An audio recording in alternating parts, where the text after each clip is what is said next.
Good morning students. Integral calculus के इस video में आज हम ट्रिपल इंटीग्रल के कुछ क्वेश्चंस को हल करेंगे। पिछले वीडियो में मैंने आपको ट्रिपल इंटीग्रल और डिरिचलेट इंटीग्रल के बारे में पढ़ाया था। उसका लिंक मैं आपको इस वीडियो में दे दूँगी। ट्रिपल इंटीग्रल कैसे निकालते हैं और डिरिचलेट इंटीग्रल का जो फॉर्मूला है वो कैसे निकालते हैं, उन सब के बारे में मैंने आपको इंटीग्रल कैलकुलस का जो वीडियो नंबर 8 था उसमें मैंने आपको बताया था।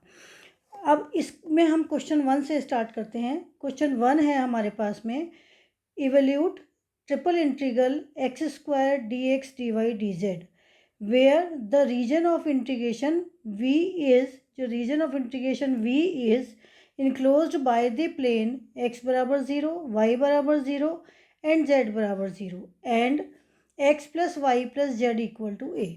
अब यहाँ पर जो हमें ये इंटीग्रल दिया हुआ है, इस इंटीग्रल की हमको लिमिट्स निकालनी है। लिमिट्स निकालनी है इन कंडीशंस के साथ। तो इन कंडीशंस के साथ लिमिट निकालने के लिए हम क्या करेंगे कि सबसे पहले हम इसको ड्रॉ करेंगे। इन जनरल आपको ड्रॉ करने की ज़रूरत नहीं है, मैं इसी से निकालना सिखा दूंगी। पर क्योंकि ड्रॉ करके कैसा आता है, क्योंकि ये 3 डायमेंशन का है और 3 डायमेंशन में आपको सिर्फ विजुलाइज करना है। ये हम जब इस एरिया को ड्रॉ करते हैं तो ये इंटीग्रल टेट्राहाइड्रन यानी कि चतुष्फलक OABC और C इसके रूप में आता है।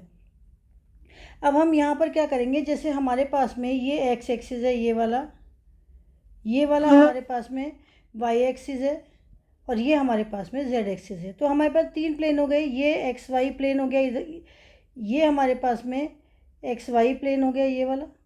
इसी तरह से ये जेड और वाई प्लेन हो गया हमारे पास में, और ये जेड एक्स प्लेन हो गया हमारे पास में इधर। तो इन 3 प्लेनों में जब हम ये लिमिट्स को ड्रॉ करते हैं तो इस वाई जेड प्लेन में एक्स इक्वल टू 0 होता है, जेड एक्स प्लेन में वाई इक्वल टू 0 होता है और एक्स वाई प्लेन में जेड इक्वल टू 0 होता है।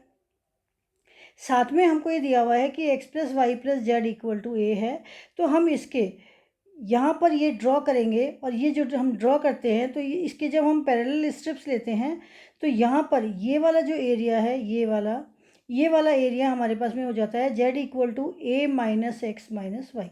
आप इस वाली समीकरण में z इक्वल टू निकालने के लिए इन दोनों टर्म्स को उधर ले जाएंगे तो ये हमारे पास में हो जाता है z equal to a minus x minus y.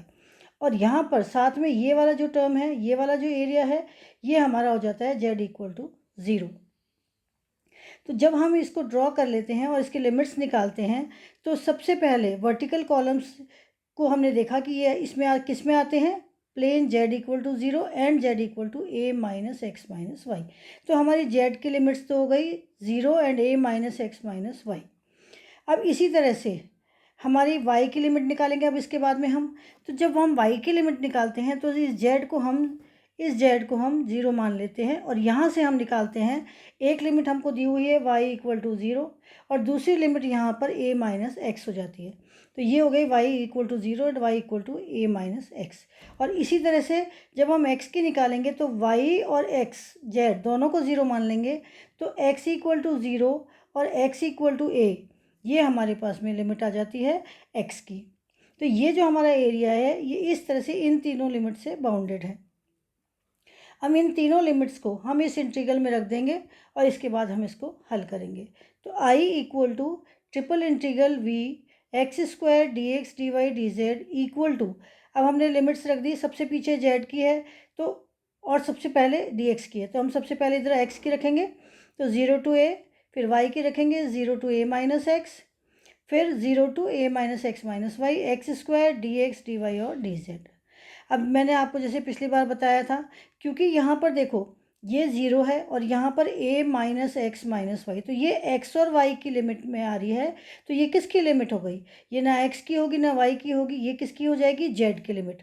तो हमें इस इंटीग्रल को z के सापेक्ष समाकलन करना है। तो 0 टू a लिमिट हमने लिखी, 0 टू a माइनस एक्स लिखी, अंदर लेकर के हम इसमें क्या करेंगे, 0 to a minus x minus y x square d z, with respect to d z हम इसको इंटीग्रल कर देंगे और ये डी एक्स डी वाई ऐसे कैसे बच गया।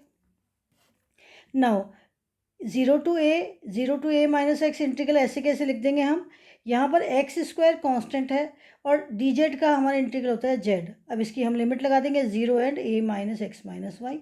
इस लिमिट को हम यहाँ पर रख देंगे। तो एक्स स्क्वायर तो कॉन्स्टेंट है, जेड की लिमिट रखी है हमने a minus x minus y minus of zero, तो यही रह गया केवल। अब इसको फिर से हम इंटीग्रेट करेंगे, तो इसको इंटीग्रेट करेंगे तो हम हमारे पास में क्या आएगा, zero to a integration of zero to a minus x. अब डी वाई के सापेक्ष कर देंगे हम इसको। तो डी वाई के सापेक्ष जब हम इसको करेंगे तो एक्स स्क्वायर तो कांस्टेंट आ गया, ए भी कांस्टेंट और एक्स भी कांस्टेंट। तो हम क्या करेंगे, ए एक्स स्क्वायर इंटू ए माइनस एक्स एक साथ ले लेंगे, उसके साथ डी वाई आ गया, तो वो डी वाई का इंटीग्रेशन होता है वाई। इसी तरह से एक्स स्क्वायर वाई जब हमारी टर्म आई माइनस में, तो वाई का होता है वाई स्क्वायर बाई टू, ये वाली टर्म आ गई। इसकी लिमिट लगा दी zero to a minus x, ये हमने यहाँ पर लगा दी। अब इन लिमिट्स को यहाँ पर लगा के और इसको हम सिंप्लीफाई करेंगे। तो x square a minus x तो ये पहले ही दिया हुआ है, और वाई और हमने की जगह हमने ए माइनस एक्स लगाया, तो ये हो गया हमारे पास में ए माइनस एक्स का होल स्क्वायर। इसी तरह से minus x square upon two y square की जगह रखा ए माइनस एक्स का whole square into d x, और इसको हम सिंप्लीफाई करें तो ये हो जाएगा वन अपॉन टू, इसमें से एलसीएम ले लिया और दोनों में से कॉमन करके one upon two zero to a x square a minus x का whole square into d x. अब इसको फिर से खोल लेते हैं हम, ए माइनस एक्स स्क्वायर को ए माइनस एक्स की पावर स्क्वायर को हम खोल लेंगे, वो हमारे पास में आ जाएगी a square plus x square minus two a x. इसको खोलेंगे तो इसके बाद इससे गुणा कर देंगे, तो ये हमारे पास में आ जाएगा one upon two integral of zero to a और x square a square minus twice a x cube plus x four d x. अब हम एक्स के सापेक्ष इसका समाकलन कर देंगे। तो हमने एक्स के सापेक्ष जब इसका समाकलन किया तो ये हमारे पास में आएगा वन अपॉन टू, ब्रैकेट के अंदर ए हमारा कांस्टेंट है, ए स्क्वायर आ जाएगा, एक्स स्क्वायर का इंटीग्रल होता है एक्स क्यूब बाई थ्री, फिर एक्स क्यूब का इंटीग्रल होता है एक्स फोर बाई फोर, और एक्स फोर का इंटीग्रल होता है एक्स फाइव बाई फाइव। अब इनके लिमिट्स रख दी हमने सारे पे, तो ज़ीरो लिमिट रखेंगे तो ये सारा ज़ीरो हो जाएगा, केवल ऊपर की लिमिट ही रखने से काम आ जाएगा। तो ये हो गया one upon to one by three A square ऐसे के ऐसे, और ए क्यूब ये हो गया, तो ए फाइव हो गया टोटल। इसी तरह से यहाँ पर वन अपॉन टू, टू से ये टू कैंसिल हो गया, one upon two a five plus one upon five a five. इन सबको हम एलसीएम लेके सिंप्लीफाई करेंगे तो ये हमारे पास में एक आंसर आ जाएगा one upon sixty A five. तो जो हमारा इंटीग्रल आई था वो हमारे पास में है one upon sixty A five. इस तरह से आपको ट्रिपल इंटीग्रल को सॉल्व करना है। अब हम एक क्वेश्चन और लेते हैं। Similarly the other similar question is, अब evaluate triple integral x plus y plus z into d x d y d z and condition as same as the question number one. जो हमारी ये जो conditions है ये वाली condition same है। अब हम इसमें क्या करेंगे, सिर्फ इसमें इस वाले क्वेश्चन नंबर वन में हमारा इंटीग्रल जो था वो एक्स स्क्वायर के साथ था, और यहाँ पर सेम कंडीशन के साथ हमारे पास में अंदर की term x plus y plus z है। तो हम लिमिट्स तो वही लगा देंगे जो क्वेश्चन नंबर वन में लगी है, और यहाँ पर हम इसको सॉल्व कर लेंगे। इसके बाद क्वेश्चन नंबर थ्री है हमारे पास में, evaluate triple integral v two x d x d y d z where region of integration V is a cone enclosed by following surface x square plus y square is equal to z square and z equal to 1। इसमें भी हम यही करेंगे, हमने तीनों axis ले ली, ये x axis ले लिया, ये वाई एक्सिस और ये जेड एक्सिस ले लिया। अब इस एक्सिस में हमने पहले तो ये बेलन बनाया और उस बेलन में हमने एक ये कोन लिया, इस कोन पे एक हमने स्ट्रिप ली, इस स्ट्रिप में ये जो नीचे सर्कल है ये तो x square plus y square बराबर जेड स्क्वायर से, और इसकी जो स्ट्रिप है ये किस किस के बीच में आएगी, सर्कल और इसके बीच में। तो यहाँ पर हमारे पास जेड इक्वल टू वन दिया हुआ है, तो ये जो ऊपर का एरिया है यहाँ पर ये हमारे पास में जेड इक्वल टू वन है।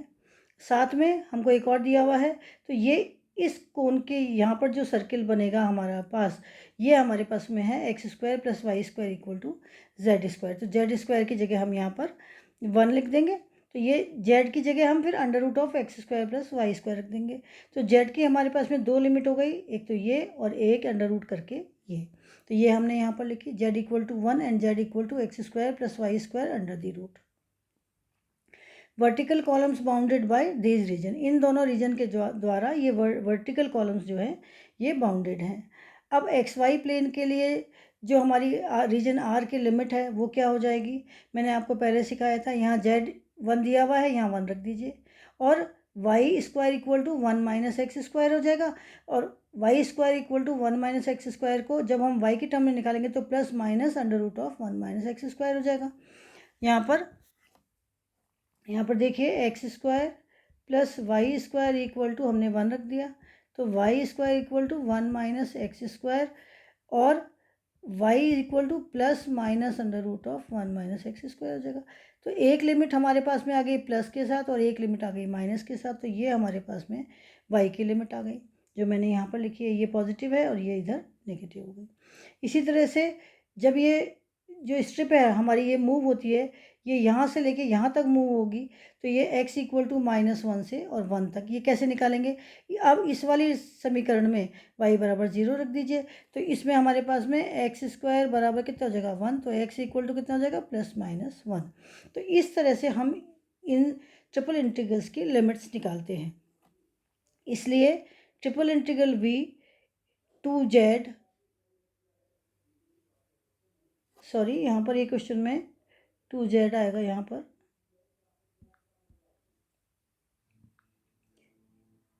तो यहाँ पर 2z dx dy dz equal to -1 to 1 under root of -1 minus x square to 1 minus x square under the root, ये लिमिट हो गई y की, ये लिमिट हो गई x की, ये y की लिमिट है, ये x की लिमिट है, और ये हमारे पास में z की लिमिट है। तो z की limit under root of x square plus y square 1 2z dx dy dz। अब पहले हम dz के सापेक्ष इसको समाकलन कर लेंगे जो हमने ये किया, इसके बाद में dz के सापेक्ष समाकलन करके हम इसके लिमिट लगा देंगे जो हमने यहाँ पर लगाई। ये इंटीग्रल को सॉल्व करना, लिमिट लगाना, ये आप 12th में सीख चुके हैं। फिर इसके बाद में यहाँ पर जब इसको लिमिट लगा लिया तो हमारे पास में ये वाला इंटीग्रल आया। अब इस इंटीग्रल में इसको हम करेंगे y के सापेक्ष, तो यहाँ पर मैंने इसको y के सापेक्ष लिया। जब y के सापेक्ष इंटीग्रल करेंगे तो ये हमारा कांस्टेंट है, तो 1 माइनस एक्स स्क्वायर y आ जाएगा और y³ 3 आ जाएगा, ये आ गया।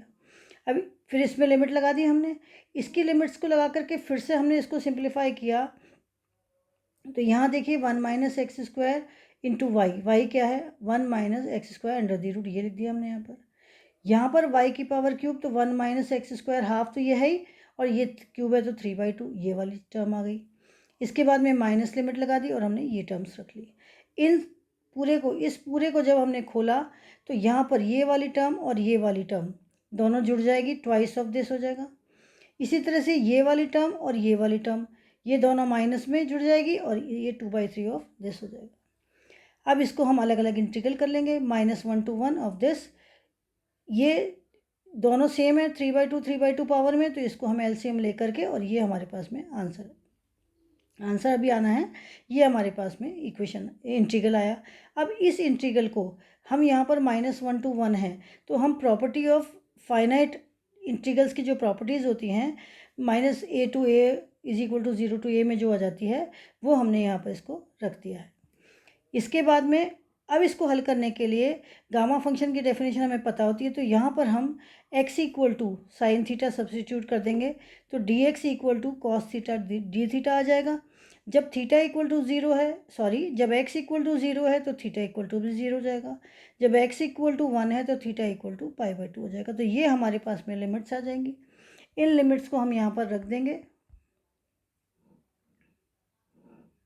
तो ये जब हम इसकी लिमिट को रखेंगे तो यहाँ पर triple integral v 2z dx dy dz equal to 8/3 0 to π/2 1 minus sine square theta की power 3/2 cos theta d theta. अब यहाँ पर 1 minus sine square theta is equal to होता है कॉस स्क्वायर थीटा, और कॉस स्क्वायर थीटा स्क्वायर से square cancel हो गया, तो कॉस क्यूब थीटा और कॉस थीटा ये हो गया कॉस 4 थीटा। अब हमें एक फॉर्मूला पता है, integration of 0 to π/2 sine m theta cos n theta d theta is equal to gamma m +1/2 gamma m plus 1/2 gamma n plus 1/2 upon twice gamma m plus n plus 2/2, ये हमारे पास में होता है। तो ये वाला जो फॉर्मूला है ये मैंने इसको यहाँ लगा दिया और लगा करके इसको सिंप्लीफाई किया तो हमारे पास में आंसर आया इज इक्वल टू π/2। तो इस तरह से हम ट्रिपल इंटीग्रल के फॉर्मूलोज को सॉल्व करेंगे और उसके लिमिट्स लगाएंगे और उसको हल करेंगे। अब हम क्वेश्चन नंबर 4 करेंगे जो कि डिरिचलेट थ्योरम पर आधारित है। तो क्वेश्चन नंबर 4 है evolute triple integral dx dy dz into xyz where the region of the integration is the volume of the ellipsoid in the positive octant this। अब इसके लिए हम क्या करेंगे, यहाँ पर इसको डिरिचलेट इंटीग्रल बनाने के लिए हम यहाँ पर ये x² अपॉन a² को u² मान लें, x² upon a² let is equal to u, y² upon b² equal to v and z² upon c² equal to w रखें। ठीक है, तो हमारे पास में क्या आ जाएगा, x dx equal to 1/2 a² into du। यहाँ पर ये a² को इधर क्रॉस मल्टीप्लाई कर दिया हमने और यहाँ twice x dx equal to du आ जाता है, तो इसको हमने यहाँ डिवाइड कर दिया। तो इस तरह से हमारे पास में y की टर्म भी आ जाएगी, y dy equal to 1/2 b² dv and z dz equal to 1/2 c² dw, ये हमारे पास में आ जाएगी। तो जो हमको इंटीग्रल दिया हुआ है triple integral which is equal to क्या था, यहाँ पर हम वैल्यू रख दें x y z की, यहाँ से x y और z यहाँ से हम वैल्यू रख देंगे तो ये हमारे पास में आ जाएगी a² b² c² by 8 into du dv and dw where u plus v plus w is less than equal to 1। ये यहाँ पर रख दिया हमने, u plus v plus w is less than equal to 1। अब हम इसको ये कांस्टेंट को बाहर निकाल देंगे तो triple integral of, sorry constant बाहर लिखती हूँ पहले, a² b² c² by 8 triple integral. अब यहाँ पर कुछ भी नहीं है, u की टर्म्स में हम लिखेंगे u1 - 1 v1 - 1 w1 - 1 du dv and dw। अब इसमें हम डिरिचलेट की थ्योरम लगा देंगे तो वो क्या होगी हमारे पास में, a² b² c² upon 8 gamma 1 upon gamma 1 + 1 + 1 + 1 by using Dirichlet integral. ये हमने लगा दिया यहाँ पर और विच इज़ इक्वल टू कितना आया, a² b² c² upon 8 into 1 upon gamma of 4, और गामा 4 कितना होता है, फैक्टोरियल 3। ये हो गया a² b² c² upon 8 into 3 into 2 into 1 which is equal to a² b² c² upon 48। तो ये हमारे पास में आंसर आया। तो इस तरह से अगर हमको कोई इंटीग्रल इस तरह का दिया हो जिसमें कि हम उसको डिरिचलेट इंटीग्रल में चेंज करके और उसकी लिमिट्स लगा सकें तो हमको उस तरह से उसे हल करना है। अब आप इस तरह से ट्रिपल इंटीग्रल को अच्छी तरह से समझेंगे क्योंकि ये आगे आपके आयतन में भी काम आएगा। अगर आपको कोई क्वेश्चन में या किसी चीज़ में कोई प्रॉब्लम हो तो मुझसे आप पूछ सकते हैं। Thank you.